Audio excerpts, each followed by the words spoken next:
Japanese Prime Minister is in India, and Japan planned $75 billion investment across Indo-Pacific to counter China. India से आंखें चुरा रहे हैं क्योंकि हमें कहते हैं यार वो देखो कहाँ चले गए हैं, छोड़ो पर उधर क्या डिस्कस करनी है।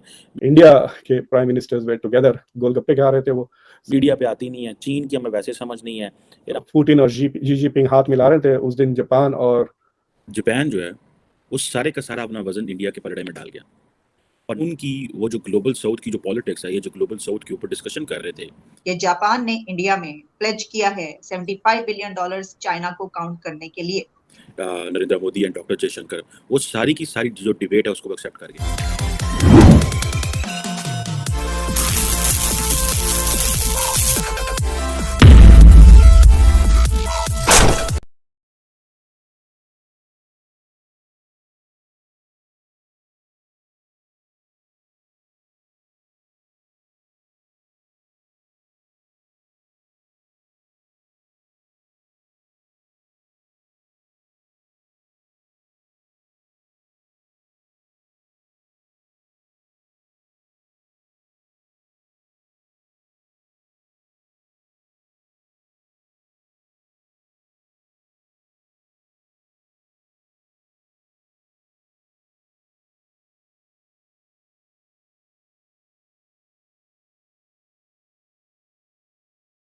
जापान के जो प्राइम मिनिस्टर हैं फूमियो किशिदा साहब, उन्होंने तकरीबन अनाउंस किया $75 बिलियन की infrastructure and security assistance for Indo Pacific. ठीक है, जापान जो है उस सारे का सारा अपना वजन इंडिया के पलड़े में डाल गया। और नरेंद्र मोदी जो है उनकी वो जो ग्लोबल साउथ की जो पॉलिटिक्स है, ये जो ग्लोबल साउथ के ऊपर डिस्कशन कर रहे थे नरेंद्र मोदी एंड डॉक्टर जयशंकर, वो सारी की सारी जो डिबेट है उसको एक्सेप्ट कर। जो कुछ इंडो पैसिफिक की पॉलिटिक्स के हवाले से होने वाला है उसकी एक छोटी सी झलक है। और जैसा कि पूरी दुनिया में इस पे तबसरे हो रहे हैं और पूरी दुनिया इस बात को मानती चली जा रही है कि जो अपकमिंग जितनी भी डेवलपमेंट है, ख्वाह वो ट्रेड है, इन्वेस्टमेंट है या कंपटीशन है आपकी बिजनेसेस में, किसी भी तरह का जो इवन पॉलिटिकल और कंपटीशन है, उसमें इंडो पैसिफिक जो है is going to be the centre of the focus. और उसके पीछे ये बात ये नहीं कि ये जापान ने कोई ऑल ऑफ सडन ये डिसीजन कर लिया, बल्कि आप जो है वो अगर यूनाइटेड स्टेट ऑफ अमेरिका की जो स्ट्रेटेजिक डॉक्यूमेंटेशन देखें, जो उन्होंने नेक्स्ट 10 to 15 ईयर्स का अपना जो रोड मैप तैयार किया है और जो ब्लूप्रिंट दिया है कि यूनाइटेड स्टेट ऑफ अमेरिका का फोकस और सेंटर ऑफ अटेंशन जो है वो नेक्स्ट 10 to 15 ईयर्स क्या होगा, तो उसमें बड़ा क्लियरली उन्होंने कह दिया कि ये सारी जो अटेंशन है ये इंडो पैसिफिक की तरफ जो है और साउथ चाइना सी की तरफ मुड़ रही है। और उसमें जो उन्होंने बजट मुख्तस किए हैं, एस्टिमेट किया है, प्रोजेक्ट किया है, वो ट्रिलियंस ऑफ डॉलर्स हैं। It's not up in billions, it's trillions. जिसका मतलब ये है कि आइंदा 2 डेकेड्स में यूनाइटेड स्टेट ऑफ अमेरिका की जो मेजर स्पेंडिंग है, ख्वाह वो मिलिट्री पे है, टेक्नोलॉजी पे है या ट्रेड और इन्वेस्टमेंट पे है, उस पे ये ट्रिलियंस ऑफ डॉलर जो हैं ये इस जो है इलाके में, इस खिते में जो है वो होंगे। तो इस हिसाब से जाहिर है कि ये अकेला जो है वो यूनाइटेड स्टेट ऑफ अमेरिका नहीं कर रहा है, इसके मल्टीपल पार्टनर्स हैं, जिसमें कि आपने पहले देखा कि जो मुख्तलिफ किस्म के रीजनल ग्रुपिंग्स बन रही हैं या अलाइंसेस बन रहे हैं, जिसमें इंडिया भी है, ऑस्ट्रेलिया भी है, दूसरी तरफ से जो है United state of America, England और ऑस्ट्रेलिया है, ये सारे मिलजुल के तो जिस तरीके से इसको कर रहे हैं, तो इसका मतलब ये है कि ये एक ग्लोबल एक गेम चेंजर के तौर पे एक मंसूबा जो है वो सामने आ रहा है। जापान उसका तो एक छोटा सा हिस्सा है, लेकिन उससे आप अंदाज़ा लगा सकते हैं कि अगर वो $75 बिलियन इस तरह कोमिट कर रहा है बुनियादी तौर पे, तो इसका मतलब है कि टोटल जो हम देख रहे हैं फ्यूचर में इस इलाके में फ्लो ऑफ फाइनेंस और फ्लो ऑफ इन्वेस्टमेंट और ट्रेड, और उसका बड़ा सिंपल किस्म का जो यूनाइटेड स्टेट ऑफ अमेरिका का उसके पीछे जो मैनिफेस्टो है वो बड़ा सिंपल है कि फ्री पैसिफिक ओशन। फ्री का मतलब ये है कि इस वक्त जो है वो चीन जिस तरीके से कंट्रोल कर रहा है, फॉर एग्जांपल उस इलाके में और समंदर को साउथ से चाइना सी से लेके और जो इन इलाकों को वो जो है वो आप वियतनाम से लेके तो फिलीपीन से लेके तो सिंगापुर से, तो उसको वो कहते हैं कि जी ये it should be free for everybody. जिसका मतलब ये है कि इस वक्त वो ये कह रहे हैं कि चीन ने जो इंक्रोचमेंट की हुई है उसको जो है वो हमने मिनिमाइज करना है और ये इलाका, ये समुंदर जो है ये सब के लिए फ्री यूज हो। हमारे यहाँ चीनियों ने इन्वेस्टमेंट की, हमने उस इन्वेस्टमेंट के तबाही उतार दी बोल बोल, गेम चेंजर, फलाना चेंजर, ए चेंजर, ओ चेंजर। इधर पाकिस्तान में चीन क्या, जापान क्या, पूरी दुनिया भी आके इन्वेस्टमेंट करे, हम उनको नाकाम कर देंगे, क्योंकि हम तैयार नहीं है। दुनिया तैयार है, हम तैयार नहीं है। इंडिया के अंदर जो जापान है वो तकरीबन 38 बिलियन 39 बिलियन 38.7 बिलियन डॉलर, जो कि 5 ट्रिलियन येन बनता है, उसकी इन्वेस्टमेंट कर रहा है 5 सालों में। ठीक है जी। और हम 2014 से वो एक प्रोजेक्ट लेके बैठे हैं, सी पैक, दिमाग थक के रह गए हैं।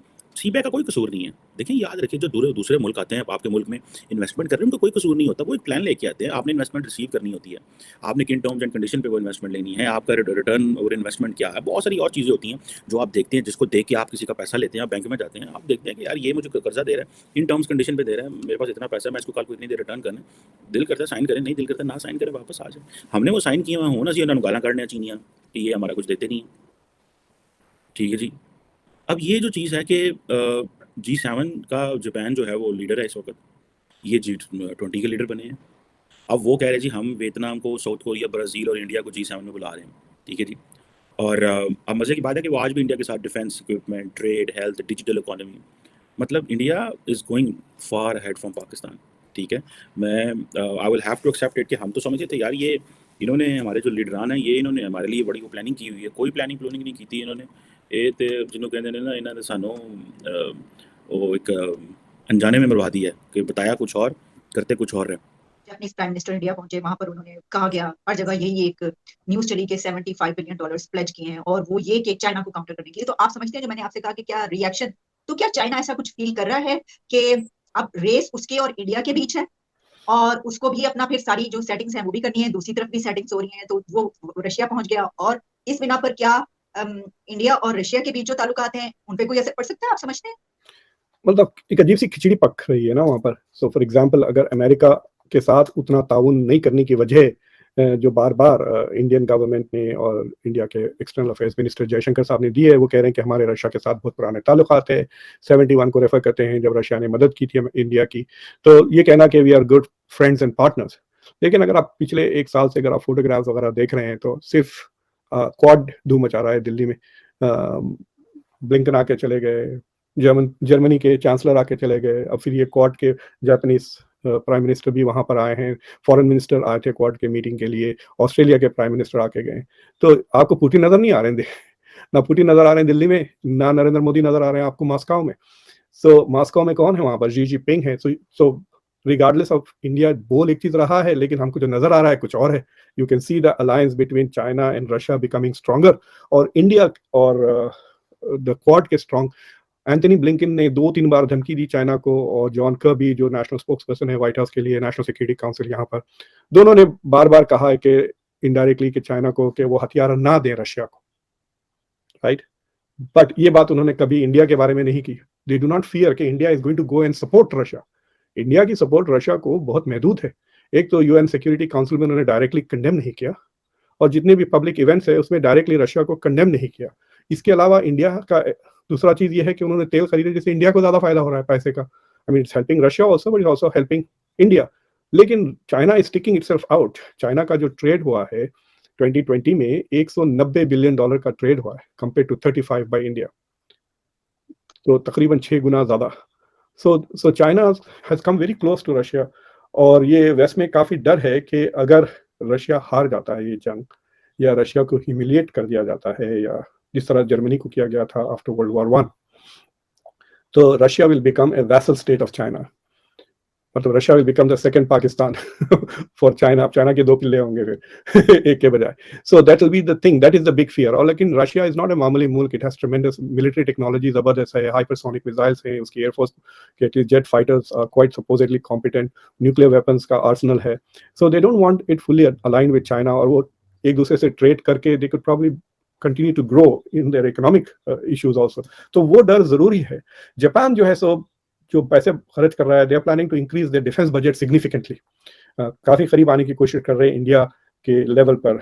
जापान तकरीबन 20-25 बिलियन डॉलर कम खर्च किए थे last year, but I think they are trying to become, it is quite possible कि they might actually become the third biggest defence budget, अगर वो पूरी तरह हो जाता है जो उनके प्राइम मिनिस्टर चाह रहे हैं। But he is also worried, मतलब जापान की फॉरेन पॉलिसी से आपको घबराहट नजर आती है, क्लियरली वरीड अबाउट चाइना। अब वो साउथ कोरिया की तरफ भी हाथ बढ़ा रहे हैं, he is trying to increase his relationship, better the relationship। South Korea और जापान के बीच में एक बहुत बड़ा वर्ल्ड वॉर 2 का मुद्दा है जिसमें जापानीज ने साउथ कोरिया की हजारों औरतों को उठा लिया था और उनको अपनी फौजियों के लिए इस्तेमाल कर लिए थे, कंफर्ट वुमेन के तौर पर। तो वो अभी तक रैंकल कर रहे हैं। जापान ने शायद पूरी तरह से अपोलोजाइज नहीं किया, रेमेडीज नहीं किए।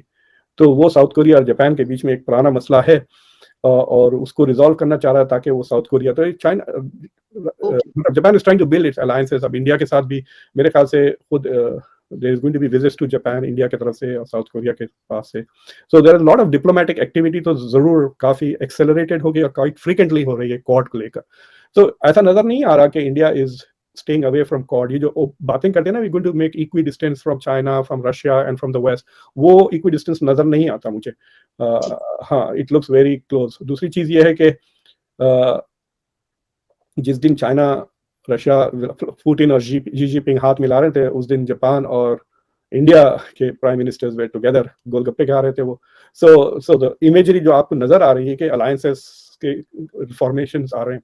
और एक इंटरेस्टिंग चीज ये हुई है कि जो आपको पता है अरुणाचल के वक्त जो सेकंड क्लैश हुआ था ना इंडिया और चाइना का, तो उसमें ये बातें आई थी कि इंडियन तैयार थे, इंतजार में थे चाइनीज की जो इनकर्शन जो चाइनीज ट्रूप्स कर रहे थे और उनकी काफी पिटाई करके भगा दी उनको। जो Japanese prime minister Shinzo Abe थे, उन्होंने इंडियन पार्लियामेंट में खड़े होकर इंडो पैसिफिक की बात की। उससे पहले क्वाड की बात भी 2004 में हुई थी। आज फिर इंडिया में खड़े होकर जो जापान के प्राइम मिनिस्टर हैं, उन्होंने फिर बात की है the future of Indo Pacific के ऊपर, लेकिन उन्होंने एक नया प्लान दिया है, free and open Indo Pacific together with India as an indispensable partner. ये है जो उन्होंने बात की। और ये बेसिकली जो Indian council of world affair है, वहाँ पे जापानीज प्राइम मिनिस्टर ने बात की। ये बड़ी इंपॉर्टेंट डेवलपमेंट है। लार्जली पाकिस्तान में तो पता ही नहीं है इंडिया में क्या हो रहा है। कुछ शायद शर्मिंदगी से नहीं जानना चाहते कि वहाँ पे क्या हो रहा है। उधर अफगानिस्तान में हम ये नहीं जानना चाहते कि हमने 50 साल किया क्या है। इंडिया से आंखें चुरा रहे हैं क्योंकि हमने कहते हैं यार वो देखो कहाँ चले गए हैं, छोड़ो पर उधर क्या डिस्कस करनी है, मीडिया पे आती नहीं है। चीन की हमें वैसे समझ नहीं है, ईरान में फ़ारसी बोली जाती है। तो मतलब हम इसी चीज़ में ही जो है ना वो मसरूफ़ हैं कि इमरान खान अपने आके गोलियाँ और शेल रख के बैठा हुआ है। वो दूसरे हैं, वो किसी साफ़ी को पकड़ते हैं, किसी को अंदर करते हैं, किसी को बाहर करते हैं। शहबाज शरीफ साहब हैं, वो अपनी बातें कर रहे होते हैं, लेकिन दुनिया में क्या हो रहा है हमें कुछ पता नहीं है। सबसे जिसे कहते हैं ना, हम शायद गाफिल कौम हम ही होंगे। यानी